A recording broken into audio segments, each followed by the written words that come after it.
같이 공동체 기도 함께 하시겠습니다. 하나님 아버지, 새해 첫 주일 감사함으로 예배하게 하심을 감사합니다. 2020년 한 해 동안 늘 감사하며 기뻐하며 경건한 예배의 삶을 살아낼 수 있도록 성령으로 이끌어 주옵소서. 한 해 동안 늘 하나님의 말씀을 붙잡고 주야로 말씀을 묵상하면서 말씀이 체질화되기까지 매일 반복해서 말씀에 순종하겠습니다. 우리의 결심과 마음이 흔들리지 않도록 붙들어 주옵소서. 한 해 동안 범사에 감사하면서 어떤 어려움이 있어도 원망하거나 불평하지 않고 고난 뒤에 반드시 영광이 예비되어 있음을 믿고 오직 믿음으로 모든 일을 극복할 수 있도록 도와주옵소서. 삶의 변화는 사람의 노력과 힘으로 되지 않고 풍성이 임할 때 일어나는 일임을 믿습니다. 매일 말씀과 기도를 통하여 강물같이 흐르는 은혜를 갈망하며 그 은혜로 날마다 새롭게 하옵소서. 어디를 가든지 무엇을 하든지 거듭난 하나님의 자녀답게 감사의 마음을 잃지 않고 항상 거룩한 복음의 빛을 비추게 하옵소서. 지혜가 부족하고 믿음이 약하고 사랑이 부족할 때, 힘들 때, 어려운 고난이 닥칠 때 교회와 가정을 위해 형제 자매를 위해 늘 엎드려 간구할 때마다 은혜로 응답해 주옵소서. 범사에 하나님을 전심으로 의지하며 살겠습니다. 영적인 싸움에서 늘 이기게 하옵시고 어떤 유혹과 시험에도 흔들리지 않고 주님의 영광을 위해 살게 하옵소서. 예수님의 이름으로 기도합니다. 아멘. 1월 첫 주 신년 감사예배 말씀은 준비된 자입니다. 디모데 후서 말씀 함께 읽겠습니다. 큰 집에는 금 그릇과 은 그릇뿐 아니라 나무 그릇과 질 그릇도 있어 귀하게 쓰는 것도 있고 천하게 쓰는 것도 있나니 그러므로 누구든지 이런 것에서 자기를 깨끗하게 하면 귀히 쓰는 그릇이 되어 거룩하고 주인의 쓰임에 합당하며 모든 선한 일에 준비함이 되리라. 아멘.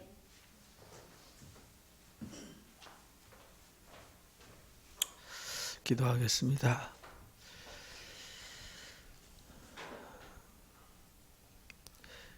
새해를 선물 받은 것 참으로 감사합니다. 우리는 매일 하나님께서 새 것을 예비해 주시고 또 새로운 길로 우리를 이끌어 가시지만 우리가 연약해서 과거에 발목 잡히거나 육신의 생각에 얽매일 때가 참 많습니다. 새해 첫 주부터 우리가 마지막 52주간 동안 우리가 온전한 예배의 삶으로 하나님 앞에 나아갈 수 있게 하여 주옵소서.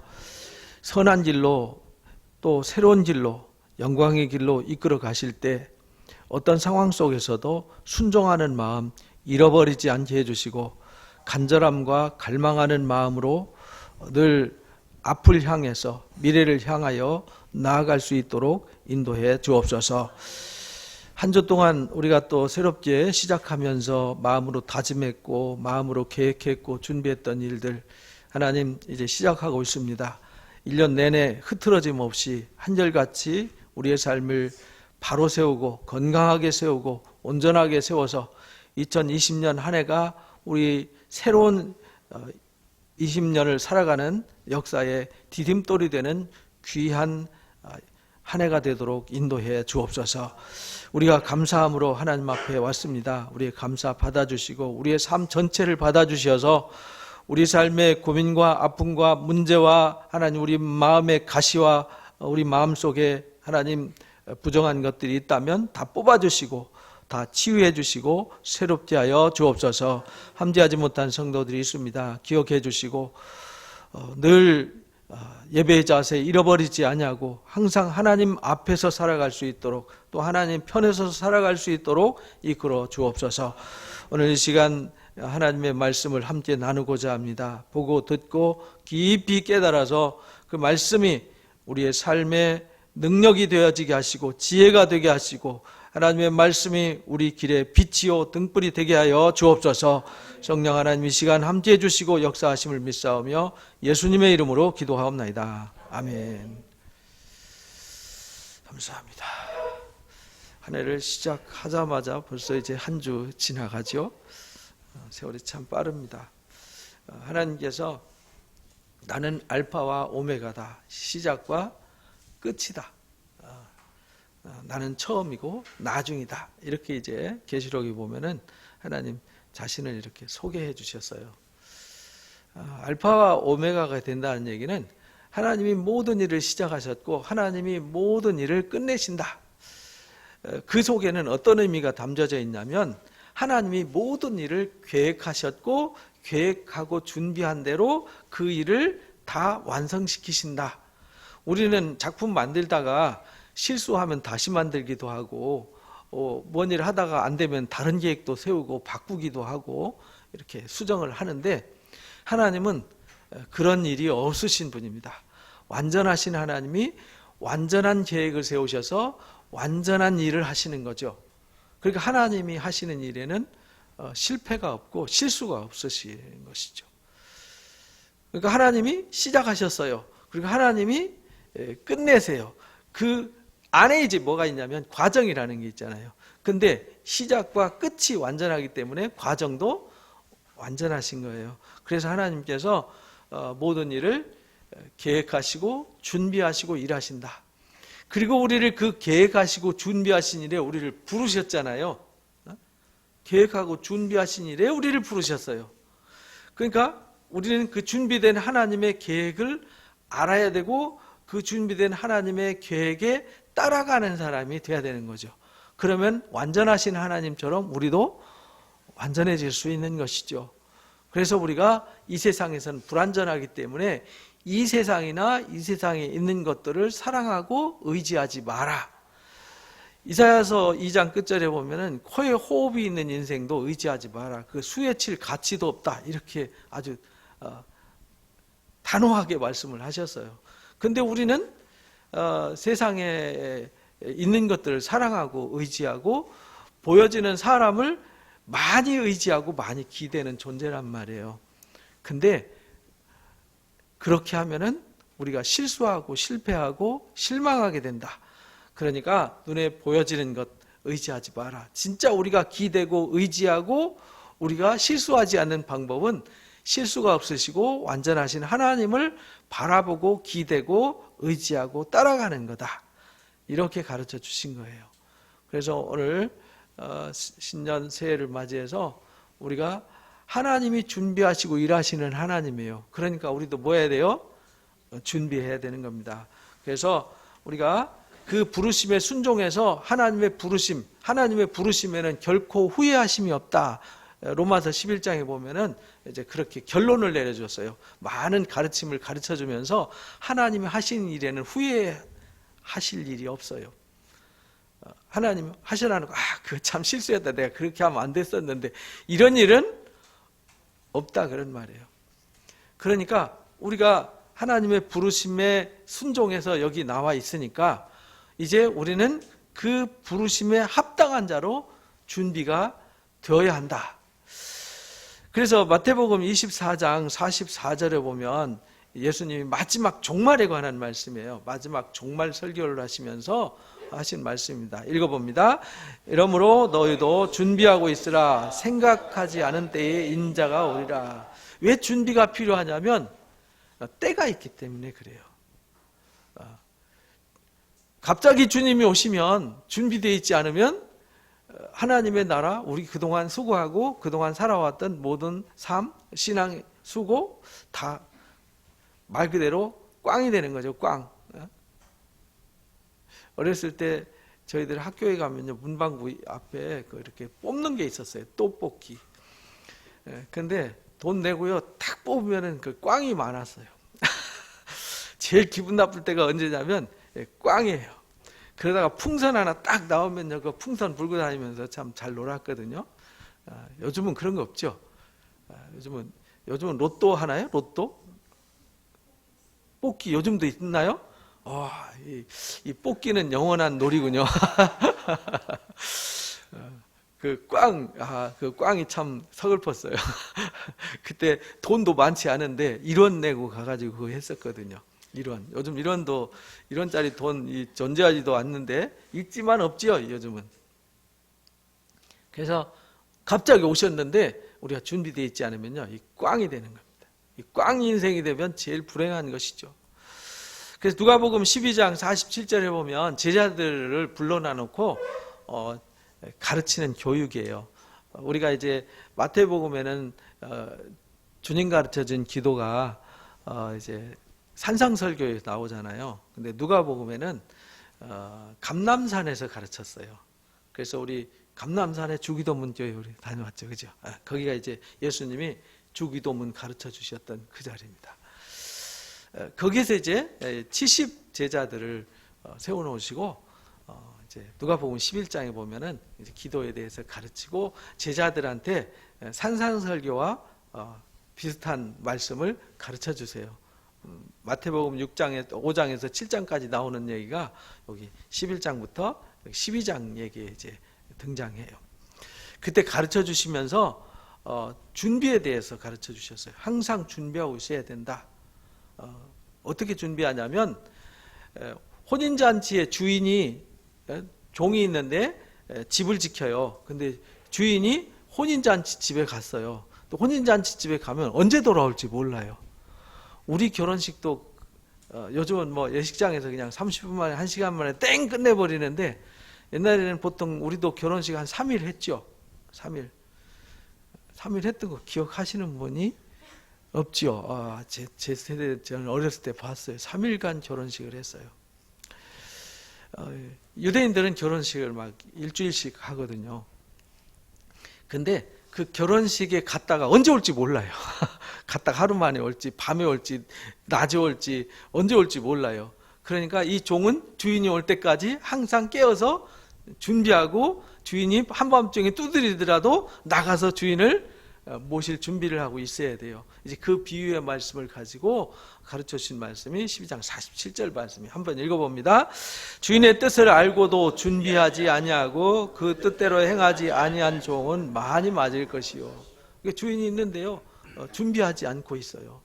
거기에 이제 이어서 이제 또 준비에 관한 말씀을 하시거든요. 선한 청지기의 비유를 가르쳐 주셨어요. 청지기가 주인한테 다 맡겨놓고 갔어요. 갔다가 돌아왔을 때 청지기가 이 잘 관리하고 잘 섬기고 있어야 되잖아요. 주인 없다고 해서 막 엉망진창으로 해놔놓고 갑자기 주인이 들이닥치면 이 주인이 준비하지 않았고 있었기 때문에 심히 많이 맞게 된다.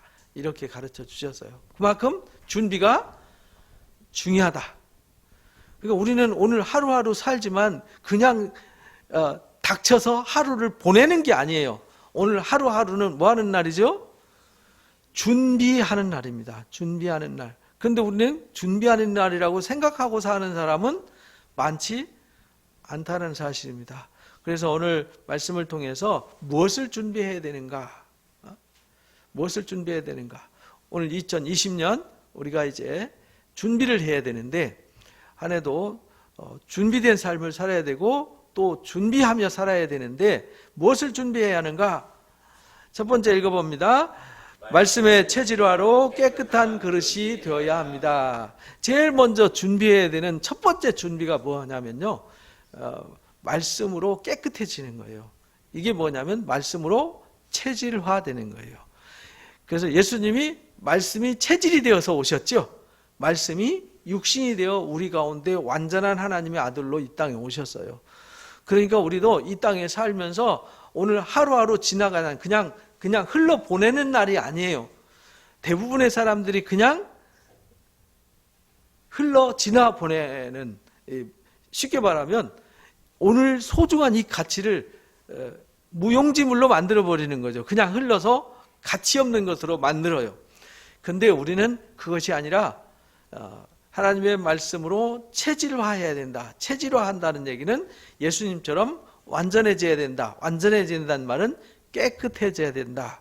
그래서 오늘 본문 말씀에 깨끗한 그릇에 관해서 사도 바울이 이제 디모데한테 가르쳐 주신 마지막 유언 같은 부탁의 말씀이었습니다.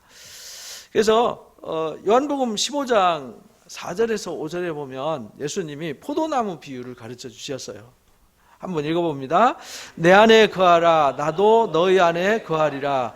가지가 포도나무에 붙어 있지 아니하면 스스로 열매를 맺을 수 없음 같이 너희도 내 안에 있지 아니하면 그러하리라.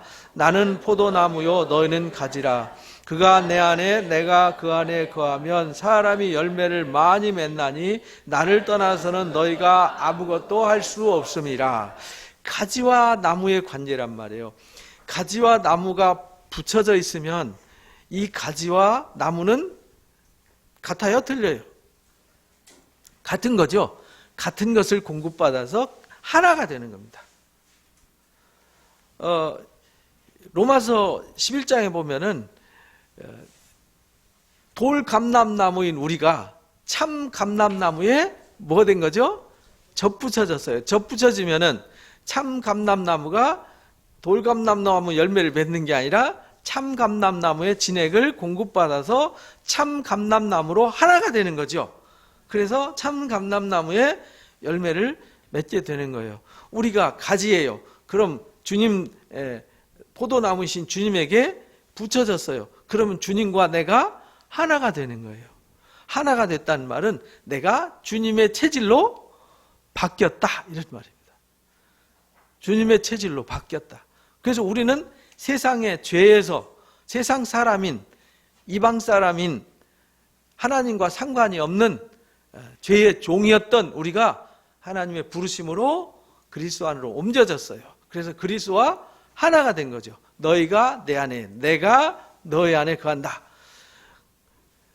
이제 로마서 말씀에서 하나됨을 말씀하셨듯이 접붙여서 하나가 됨을 말씀하셨듯이 이 요한복음 15장도 포도나무 비유를 통해서 내가 너희 안에 너희가 내 안에 거하면 무엇이든지 원하는 대로 구하라. 그러면 다 이루어 주실 것이다. 이렇게 말씀하셨어요. 그 말은 무슨 말이냐면 가지가 나무에 접붙여졌어요. 이 나무에 접붙여진 가지가 원하는 것은 이 나무에 있는 모든 것을 다 요구할 수 있는 거예요. 그죠? 나무 밖에 있는 것을 구할 수 없는 거예요. 나무에 있는 것만 구하면 나무에 있는 모든 열매를 다 맺는 거죠. 근데 그게 이제 포도나무는 포도 열매를 풍성히 많이 맺는 거잖아요. 그래서 너희가 우리 이제 늘 주제의 말씀이 저기 붙어 있어요. 너희가 나를 택한 게 아니라 내가 너희를 택하여 세웠다. 너희로 가서 열매를 맺게 하고 열매가 항상 있게 해서 내 이름으로 아버지께 무엇을 구하든지 뭐하게 한다고요? 다 받게 하려 합니다. 여기도 붙어 있죠. 우리가 과실을 많이 맺으면 우리 하나님께 영광을 돌릴 수 있어요. 그러니까 우리가 주님과 하나가 되어서 주님과 체질이 같아져야 된다. 주님과 체질이 같아졌다는 얘기는 주님을 닮았다, 주님과 하나가 되었다. 그러면 우리도 깨끗해졌다, 거룩해졌다 이런 뜻이에요. 그래서 2020년 우리가 집중해야 되는 첫 번째 과제가 뭐냐면 체질화입니다. 뭐라고요? 체질화. 이 체질이 바뀌지 않으면요, 제가 이제 비염 때문에 고생을 해서 어떤 분하고 상담을 했더니 체질을 바꿔야 된다 그러더라고요. 근데 체질을 바꾸려면 어떻게 해야 되냐 그랬더니 먹는 게 바뀌어야 된다 그러네요. 먹는 게. 체질이 먹는 것이 안 좋은 거 먹어서 체질이 변질이 돼가지고 지금 몸이 안 좋다 이거예요. 그럼 몸이 좋아지려면은 체질을 바꿔야 되는데 체질을 바꾸는 거는 공급이 바뀌면 된다는 거예요. 그러니까 우리도 마찬가지죠. 영적인 체질이 바뀌려면 뭐가 바뀌어야 돼요? 공급이 바뀌어야 되는 거예요. 공급이. 가지가 나무에 붙어 있으면 나무이신 그리스도로부터 은혜가 공급되어지고 사랑이 공급되어지고 말씀이 공급되어지면서 체질이 바뀌는 거죠. 그래서 로마서 13장 14절에서 이렇게 가르쳐 주셨어요. 읽어봅니다. 오직 주 예수 그리스도로 옷 입고 정력을 위하여 육신의 일을 도모하지 마라. 육신의 일을 도모하던 체질을 바꿔라 이 말이죠. 육신의 일을 세상 사람처럼 무엇을 먹을까 마실까 입을까 탐욕과 이기심으로 살아가던 그 체질을 바꿔라. 그것은 십자가에 못 박혀서 죽고 체질을 바꾸는데 어떤 체질로 바꾸냐? 그리스도의 체질로 바꿔라. 그것을 그리스도로 뭘 입었어요? 옷을 입었다. 이렇게. 그 옷이 뭐냐면 예수님의 인격과 성품의 옷을 말하는 거예요. 그러니까 우리가 예수님의 인격과 성품의 옷으로 갈아입으면 체질이 바뀐 거예요. 체질이 바꾸면 어떤 열매를 맺을까요? 포도나무니까 포도 열매를 맺는 거죠. 그래서 우리가 이 마태복음 7장에 그 나무는 열매 보면 안다.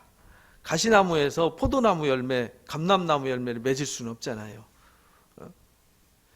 포도나무에서 가시나무 엉겅퀴 열매를 맺을 수는 없잖아요. 그러니까 그 나무는 열매가 입증을 해준다. 그러니까 내가 체질이 바뀌었는지 안 바뀌었는지 뭘 보면 알아요? 내가 스스로 알 수 있다 이 말이에요. 내 속에 감사가 나오는가 원망이 나오는가. 감사가 나오면 내가 체질이 바뀐 거고 원망이 나오면 이게 덜 바뀐 거예요.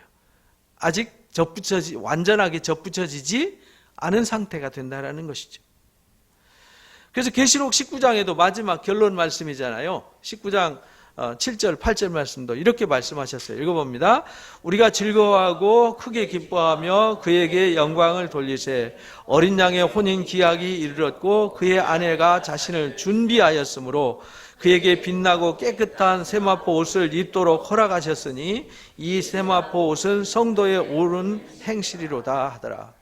그러니까 이 어린 양의 신부로 단장되었다, 준비되었다, 세마포 옷을 입도록 허락받았다. 이 말은 무슨 말이냐면 우리 인격과 성품이 곧 체질이 바뀌었다 이 말이에요.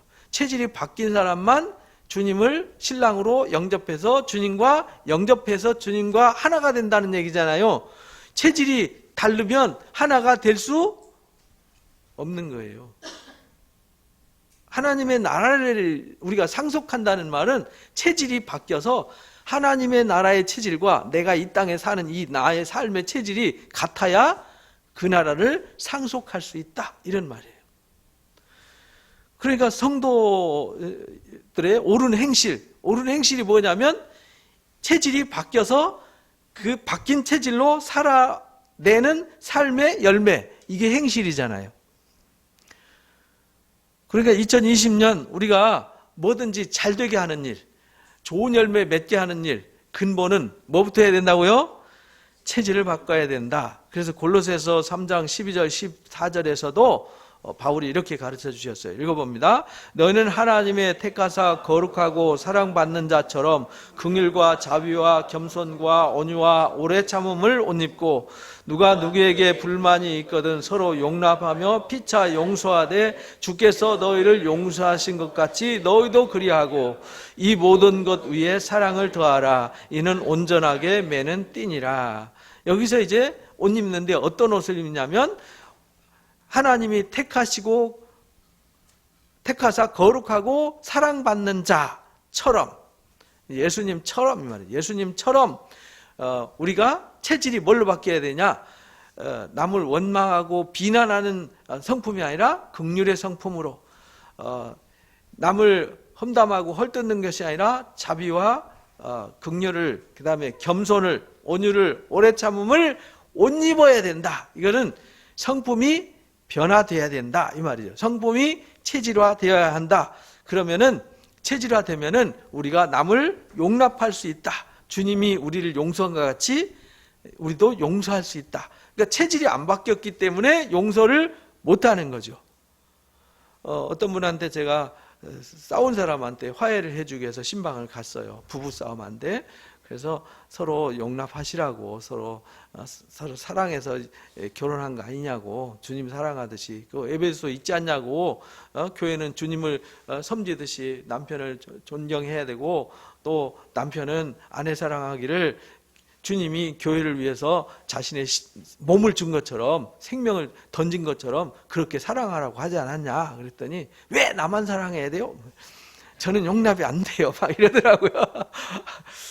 그래서 제가 거기서 깨달은 게 뭐냐면 체질화가 안 됐구나. 왜냐하면 체질이 안 바뀌었으니까 용서가 불가능한 거죠. 우리가 체질이 안 바뀌면요 용납 불가능합니다.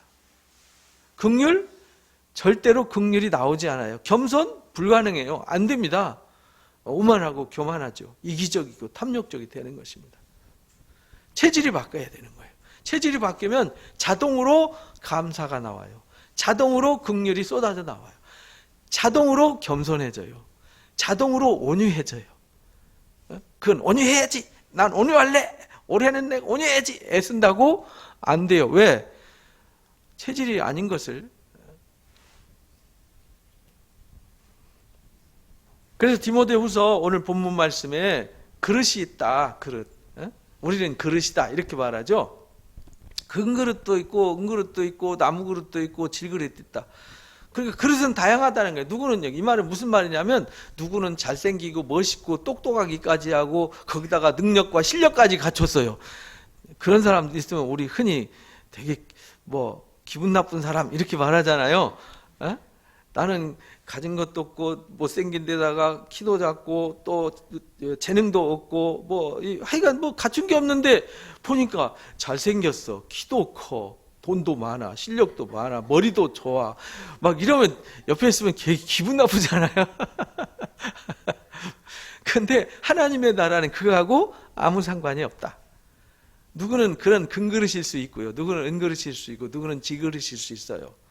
누구는 나무 그릇일 수 있어요. 근데 하나님이 쓰시는 그릇은 스펙이 좋고 외형이 아름답고 갖춰져 있다고 쓰냐? 아니에요. 하나님이 쓰시는 그릇은 어떤 그릇이요? 깨끗한 그릇을 쓰신다. 깨끗한 그릇이란 말은 거룩한 체질로 바뀐 사람을 쓰신다 이 말입니다. 내가 뭘 가졌고 안 그건 아무 소용이 없어요. 내 실력? 우리 한국 교회가 병들고 문제가 생긴 주 원인이 어디 있냐면요. 80년대에 이제 세상이 바뀌었어요. 60년대, 70년대까지만 해도요. 평균 학력이 초졸이었어요. 그땐 국민학교라고 그랬죠. 우리 땐 국민학교. 그 다음에 이제 초등학교라고 바뀌었다가 또 국민학교라고 바뀌었다 이랬는데 그땐 국졸이었어요. 평균 학력이. 그러다 70년대 말 되니까 평균 학력이 중졸. 80년대 되니까 고졸. 그러면서 80년대 둘만 낳아 잘 기르자 하던 세대들 또는 하나만 낳아 잘 기르자 둘도 많다 하나만 낳아 잘 기르자 하던 세대들이 이제 대학을 들어가기 시작해요. 그러면서 사회에 지식층들이 막 쏟아져 나오기 시작해요. 그러다 보니까 이제 교회가 막 부흥되면서 교회에 사회 요직들이 막 교회로 들어와요. 그 이전에는 평균 학력이 초졸이니까 교회에 들어와 봤자 별로 유명한 사람들이 많지 않았어요. 박사나 사회적 지위 있는 사람들이 교회에 출석하는 사람들이 그렇게 흔하지 않았어요. 그래서 농사 짓는 할아버지들이 장로님 하시고 초등학교도 안 나오신 분이 글도 잘 모르시는데 장로님 하시고 이랬거든요.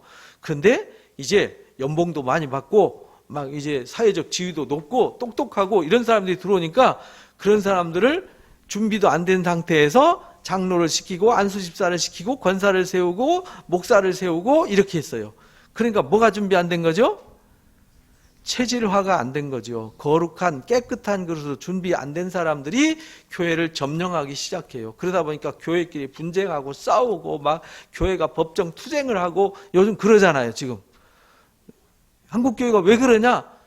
깨끗한 그릇으로 준비되지 않은 사람들을 썼기 때문에 그래요. 그래서 사도 바울이 디모데한테 디모데전서, 후서, 디도한테 디도서에 장로를 세우고 감독을 세우고 집사를 세울 때는 이런 사람을 세워야 된다. 어떤 사람이냐?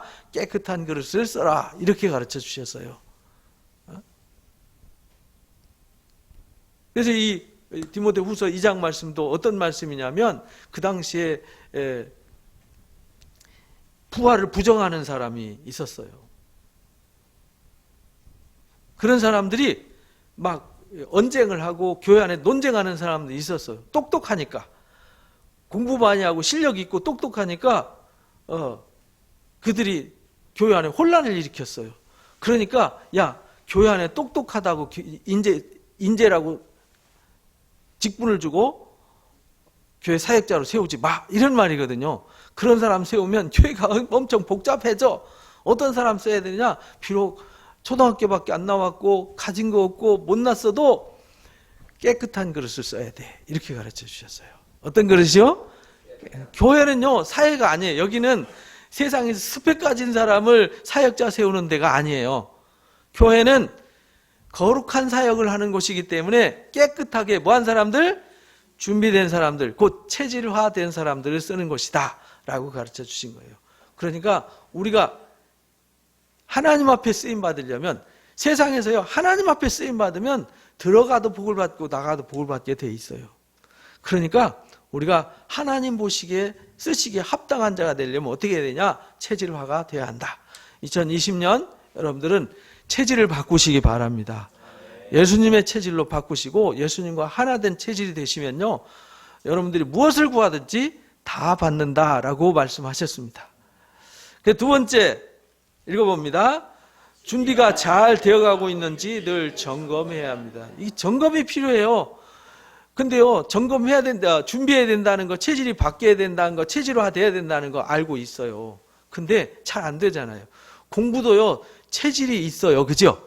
공부 잘하는 애들이 있어요. 공부가 체질화된 사람이 있고요. 공부 체질이 아닌 사람이 있어요. 공부 체질이 아닌 사람이 공부하려면요, 엄청 힘들어요. 스트레스 받고. 책 읽는 게 체질인 사람은 책 읽는 게 재밌잖아요. 그저 틈만 나면 책 보는데, 체질이 아닌 사람은 안 봐요. 요즘은 체질이 다 스마트폰 체질이 돼가지고 다 체질화, 이제 다 체질화 돼버렸어요. 이제. 늘 점검을 해야 돼요. 점검. 이 점검하지 않으면요, 이게 체질화가 안 돼요. 근데 조금 부족해도요, 체질화되면 재밌어지고 좋아져요. 그러니까 여러분들 2020년에 체질화가 잘 되고 있는지 잘 살펴보시기 바랍니다. 그래서 로마서 8장 29절 30절에 이렇게 말씀하셨어요. 읽어봅니다. 하나님이 미리 아신 자들을 또한 그 아들의 형상을 본받게 하기 위하여 미리 정하셨으니 이는 그로 많은 형제들 중에서 맏아들이 되게 하려 하심이라. 또 미리 정하신 그들을 또한 부르시고 부르신 그들을 또한 의롭다 하시고 의롭다 하신 그들을 또한 영화롭게 하셨느니라. 그러니까 이게 무슨 말이냐면 맏아들이 되게 하기로 하나님이 결정하셨어요. 결정하셨는데 이 결정만 해놓고 가만 내버려두면은 맏아들이 되나요? 과정이 필요하다는 거예요. 성화의 과정이 필요하다. 성화가 체질화예요. 거룩한 체질로 바뀌려면은 이 과정이 필요하다는 거예요. 하나님의 부르심에 순종해야 되고, 순종했으면 의롭게 되는 과정을 거쳐야 되고, 의롭게 되는 과정을 거쳐야 뭐 할 수 있어요? 영화롭게 될 수 있어요. 그러니까 이 과정이 지금 나는 부르심에 정말 순종하고 있는가? 누구는 하나님의 결정돼 갖고 여기 부르심 받아서 왔어요. 근데 내가 이 부르심, 소명이라 그러죠. 소명.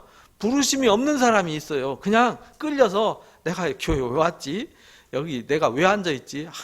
이 시간에 어디 놀러 가야 돼. 내가 뭐 할 거 많은데 왜 여기 앉아있지? 이런 사람이 있다고요. 그런 사람들은 뭐가 없냐면 소명이 없는 사람이에요. 하나님의 부르심. 아브라함아 할 때 부르심을 듣고 이 갈대아 우르에서 하란에서 지금 가나안 땅으로 온 거잖아요. 이 부르심이 있어야 되는 거예요. 이 부르심, 소명이 없지는 우리가요, 이 신앙의 확신이 없어요. 그래서 부르심이, 나는 지금 부르심의 단계에 있는지, 부르심 받아서 내가 체질화되어가는 의롭다는 과정을 거쳐가고 있는지, 내가 지금 영화로운 것을 바라보면서 내가 하나님 편에 서서 이제 그리스도의 제자로 살고 있는지, 이거 좀 점검을 해야 되는데, 나는 지금 어떤 상태인지도 몰라요. 이러면 안 된다는 거예요. 여러분들은 스스로를 점검하시기 바랍니다. 그래서 고린도전서 후서 13장 5절에 이렇게 말씀하셨어요. 읽어봅니다. 너희는 믿음 안에 있는가 너희 자신을 시험하고 너희 자신을 확증하라. 예수 그리스도께서 너희 안에 계신 줄을 너희가 스스로 알지 못하느냐. 그렇지 않으면 너희는 버림받은 자니라. 이게 내가 누군지 어떤 상태인지 확인해 보지 않고 점검하지 않으면요, 내가 버림받은 사람인지 택감받은 사람인지, 내가 지금 거룩해지고 있는 건지 영화롭게 되고 가고 있는지, 정말 내가 하나님 앞에 마지막 섰을 때 영광받을지 버림받을지 모르는 거죠. 하나님의 나라에서 버림받는 사람이 이 땅에서도 귀하게 쓰여지지 않아요. 하나님 나라라 준비된 사람은 오늘 하루가 소중하고 내 삶이 소중하고 내 가족이 소중하고 내 주변이 환경이 소중하고 모든 것이 다 가치가 있잖아요. 그러니까 모든 것이 소중해요. 그러나 하나님의 부르심을 알지 못하는 사람은 이것도 불만 저것도 불만 이것도 짜증 저것도 짜증, 그러니까 사는 게 오늘도 그냥 가치 없이 흘려보내고 이번 주도 이달도 올해도 내년도 이러다 보면 마지막 하나님 앞에서 너 뭐 하다 왔니? 그러면 막 짜증나게 살다 왔어요. 왜 짜증나게 살다 왔니? 그러면요. 할 말이 없잖아요.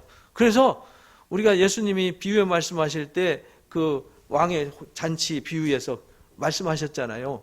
예복을 입지 않고 온 그를 향해서 외치잖아요. 바깥 어두운 데도 내가 쫓아서 슬피 울며 이를 갈게 해라. 왜냐하면 이미 따놓은 땅상인데 이미 와 있는데 버림받은 거거든요. 왜? 이거 의복 하나 걸치는 거 못해서. 그거 하나 간단한 거 못해서 버림받은 거예요. 이렇게 되는 거거든요. 그러니까 우리가요, 늘 점검하셔야 돼요. 뭐 해야 된다고요? 점검.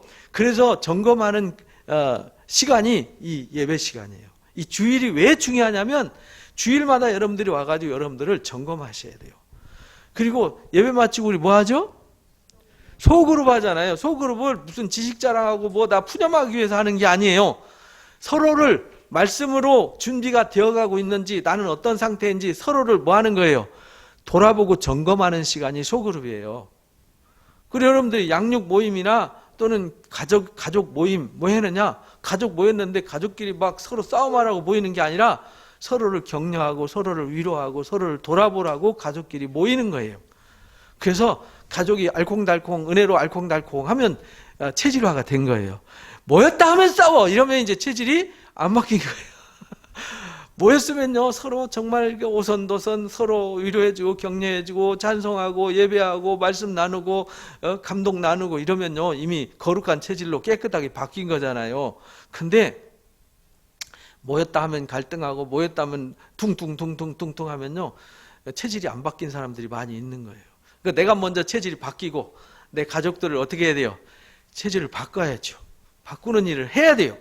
왜? 내 사랑하는 가족이 다 구원받고 복을 받아야 되는 거잖아요. 그래서 꼭 점검하시기 바랍니다. 점검을 잘 하셔야 돼요. 우리가 경영에서도요, 어떤 일을 계획 세웠으면요, 계획을 실행하고 실행했으면은 실행한 것을 점검하고 점검한 것을 다시 피드백하고 피드백한 것을 다시 실행하고 이 PDCA 사이클을 돌리는 거예요. 그래서 좋은 제품이 만들어지고 좋은 회사가 세워져 가는 거예요. 세상도.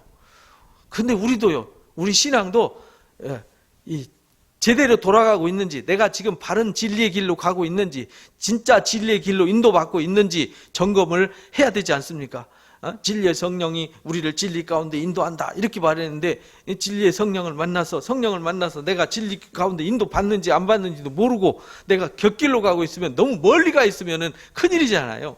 그래서 꼭 점검하시기 바랍니다. 세 번째 읽어봅니다. 은혜, 복, 영광은 준비된 자들을 위해서 예배해 놓으셨습니다. 그러니까요, 이 체질화 돼야 되고요. 체질화 되는지 점검을 해야 돼요. 왜? 체질화 되어야만 복도 받고 영광도 받고 은혜도 받기 때문에 그래요.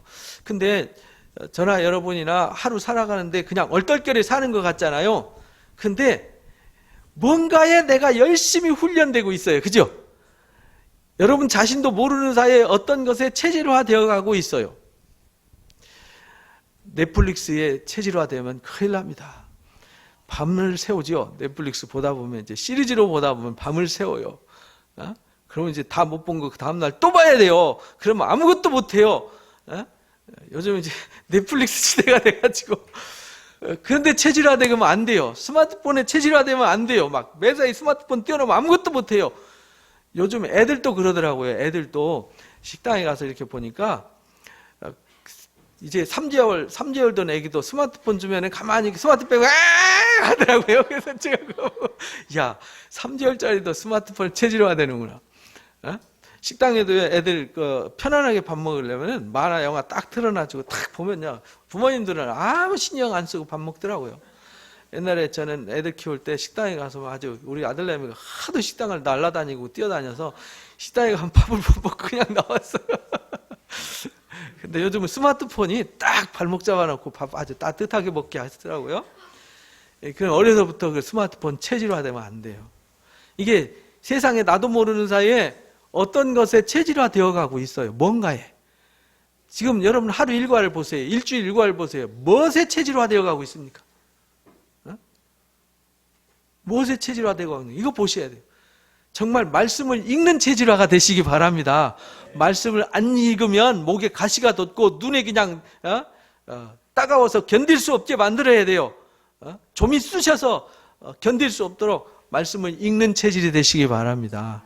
말씀을 듣는 체질이 되시기 바랍니다. 묵상하고 기도하는 체질로 바꾸시기 바랍니다. 그거 안 바꾸고 뭐가 되기를 바라고 뭔 열매 맺기 바라는 것은 모래 아래에서 싹트기를 바라는 것과 똑같지 않습니까? 뿌리지도 않은 것을 거두려고 하는 어리석은 사람과 똑같지 않습니까? 여러분들은 체질화를 바꾸시면 면류관이 예비되어 있습니다. 바울은 체질화되었어요. 그래서 마지막 순간까지 말씀으로 살았어요. 그래서 이렇게 마지막 유언편지에 마지막 고백을 합니다. 디모데후서 4장 7절 8절 읽어봅니다. 나는 선한 싸움을 싸우고 나의 달려갈 길을 마치고 믿음을 지켰으니 이제후로는 나를 위하여 의의 면류관이 예비되었으므로 주 곧 의로우신 재판장이 그날에 내게 주실 것이며 내게만 아니라 주의 나타나심을 사모하는 모든 자에게 도니라. 주의 나타나심을 사모하는 사람들은 체질이 바뀌었기 때문에 주님을 사모하는 거예요. 근데 바울은 그렇게 살았어요. 그래서 나는 이미 면류관이 예비되어 있어요. 그러니까 너희들도 나처럼 깨끗한 그릇, 체질화된 삶으로 바꿔라. 그러면 이미 너희들도 나와 똑같은 면류관을 얻게 되는 것이다. 베드로후서 1장 10절 11절에도 이 말씀을 주셨어요. 읽어봅니다. 그러므로 형제들아 더욱 힘써 너희 부르심과 택하심을 굳게 하라. 너희가 이것을 행한즉 언제든지 실족하지 아니하리라. 이같이 하면 우리 주 곧 구주 예수 그리스도의 영원한 나라에 들어감을 넉넉히 너희에게 주시리라. 이게 무슨 말이냐면 신의 성품에 참여하면 이 말이에요. 베드로후서 1장에 보면 신의 성품이 믿음의 덕을, 덕의 지식을, 지식의 절제를, 절제의 인내를, 인내의 경건을, 경건의 형제외를, 형제외에 사랑을 더하라. 이것이 신의 성품에 참여하는 거다. 이게 신의 성품에 참여한다는 말은 신의 체질로 바뀌었다 이 말이잖아요. 신성한 체질, 예수님의 체질로 바뀌었어요. 바뀌면 그 바꾼 체질을 유지하고 그 체질화하는 일에 힘써라, 굳게 하라. 그러면은 너희가 절대 실족할 일 없고 하나님 나라 넉넉히 들어간다. 체질 바뀌면요 하나님의 나라는 완전하게 들어가는 거예요. 혹시가 없어요. 불안할 필요가 없는 거죠. 바울처럼 나는 이미 의의 면류관이 나는 달려갈 길 다 했고 내 사명 다 했어. 나는 나의 모든 삶을 예수님으로 살아갔어. 내 몸에 예수님의 흔적이 있어. 예수님의 남은 권한을 내 육체에 채워. 이렇게 고백했어요. 그게 뭐냐면 체질화된 거잖아요. 히브리서 6장 7절 8절도 이렇게 말합니다. 읽어봅니다. 땅이 그 위에 자주 내리는 비를 흡수하여 밭가는 자들의 쓰기에 합당한 채소를 내면 하나님께 복을 받고 만일 가시와 엉겅퀴를 내면 버림을 당하고 저주함에 가까워 그 마지막은 불사름이 되리라. 이게 뭐냐면요 체질이 어떤 체질이냐에 따라서 심판받기도 하고 복을 받기도 한다. 그러니까 자주 내려서 비를 흡수한다는 얘기는 이 좋은 밭에 이게 밭의 순한 체질이 생태계 체질이 제대로 갖춰져 있는 거죠. 그래서 좋은 열매를 맺는 거죠. 근데 가시와 엉겅퀴 맺으면 거두어서 불사름이 될 거다. 그래서 우리가 옥토밭이 돼야 되는 거잖아요. 우리 체질이 가시덤불이 되고 길가같이 강박하고 돌밭 같고 이런 마음이 되면 안 되는 거예요. 우리 체질이 옥토 체질로 바뀌시기 바랍니다. 그러면요 비를 흡수하면 좋은 열매를 맺게 돼 있어요. 그러니까 2020년 여러분 체질 바꾸면 걱정 안 하셔도 돼요. 여러분 수고하고 땀 흘리는 거, 여러분들이 기도하는 거, 여러분들이 하는 모든 일이 반드시 합당한 열매를 맺게 돼 있습니다. 그러니까 한 해 시작하시면서 체질 바꾸는 일에 전심전력을 다하시기 바랍니다. 계시록 22장 마지막 말씀입니다. 14절 15절 읽어봅니다. 자기 두루마기를 빠는 자들은 복이 있으니 이는 그들이 생명나무에 나아가며 문들을 통하여 성에 들어갈 권세를 받으려 함이로다. 개들과 점술가들과 음행하는 자들과 살인자들과 우상숭배자들과 및 거짓말을 좋아하며 지어내는 자는 다 성 밖에 있으리라. 성 안으로 들어가냐 성 밖으로 들어가느냐는 하나의 차이다. 깨끗한 그릇으로 준비되냐 더러운 그릇으로 준비되냐 이 차이다. 더러운 그릇은 성에 들어갈 권세가 주어지지 않는다. 그러나 깨끗한 그릇 체질화되어지고 성화된 그릇은 하나님 나라에 넉넉히 들어가서 거기 들어가서 생명나무의 실과를 먹고 영원한 삶을 그리스도와 더불어 왕노릇하게 되는 역사가 있다. 그래서 두루마기를 빠는 자가 복이 있다. 두루마기를 빤다는 얘기는 옛사람은 벗어버리고 새 사람을 입는 거죠. 그리스도로 옷 입는 거예요. 그리스도의 신부로 단장하는 것이죠. 이게 뭐냐? 그리스도화, 그리스도의 체질화, 성화 되어야 한다. 그렇게 되면 우리가 하나님 편에 서지고 서려고 난 하나님 편에 서야지, 난 하나님 편에 설 거야 해서 서지는 게 아니에요. 체질이 바뀌면 자동으로 하나님과 하나, 그리스도와 하나가 되는 것이에요. 그래서 올 한 해 꼭 체질을 바꾸시기를 주님의 이름으로 축복합니다. 체질은 어떻게 바뀌냐? 반복 훈련해야 됩니다. 반복하면 훈련이 되어지고 훈련하면 체질이 바뀝니다. 그러니까 매일 기도하는 습관 들이시고 매일 성경 읽는 습관 들이시고 매일 함께 나누는 훈련 하시고, 그래서 나누는 것도 이게 대화하는 것도 훈련이에요. 체질화돼야 되는 거죠. 그래서 여러분들이 복음을 전하는 것도 체질화되시고 여러분들이 나누는 것도 체질화되셔서 2020년 여러분들이 체질이 바뀜으로 여러분들의 삶에 변화가 일어나고 변화로 말미암아서 여러분들이 생각하고 여러분들이 구하는 것보다 더 큰 열매가 맺혀지시기를 주님의 이름으로 축복합니다. 오늘 말씀을 정리합니다. 하나님은 계획하시고 일하십니다. 우리는 준비된 하나님의 일에 부르심을 받았으므로 우리도 준비된 삶을 살아야 합니다. 두 번째요, 말씀으로 체질화되어 깨끗한 그릇으로 준비가 되어야 은혜와 복을 받습니다. 체질화는 많은 시간과 과정이 필요합니다. 세 번째요, 잘 준비되고 있는지 매일, 매주, 매달 예배와 소그룹, 양육 모임, 가족 모임에서 자신을 점검하며 준비해야 합니다. 네 번째요, 은혜와 복, 영광은 반복 훈련을 통하여 주님의 인격과 성품으로 잘 준비된 자들을 위해 예배해 놓으셨습니다. 마지막이요, 정한 날 준비한 자들을 위해 예비하신 영광의 나라를 상속할 수 있도록 깨어 기도하며 준비하는 일에 힘써야 합니다. 다짐 기도하겠습니다. 오늘 말씀을 통하여 하나님은 계획하시고 일하신다는 사실을 깨달았습니다. 이미 준비된 하나님의 일에 부르심을 받은 우리도 열심히 준비된 삶을 살아야 함도 깨달았습니다. 이제부터 열심히 말씀을 읽고 배우고 묵상하고 기도 훈련을 통하여 말씀으로 체질화된 깨끗한 것으로 준비하겠습니다. 그리고 매일, 매주, 매달 예배와 소그룹, 양육 모임, 가족 모임을 통하여 잘 준비되고 있는지 점검하겠습니다. 주님은 주님의 인격과 성품으로 잘 준비된 자들을 위해 은혜와 복을 예배해 주신다고 하셨습니다. 정한 날 잘 준비되어 예비하신 영광의 나라를 상속하는 자가 되도록 도와주옵소서. 예수님의 이름으로 기도합니다. 아멘. 감사합니다. 우리 175장 찬송 한 장 하고 마치겠습니다.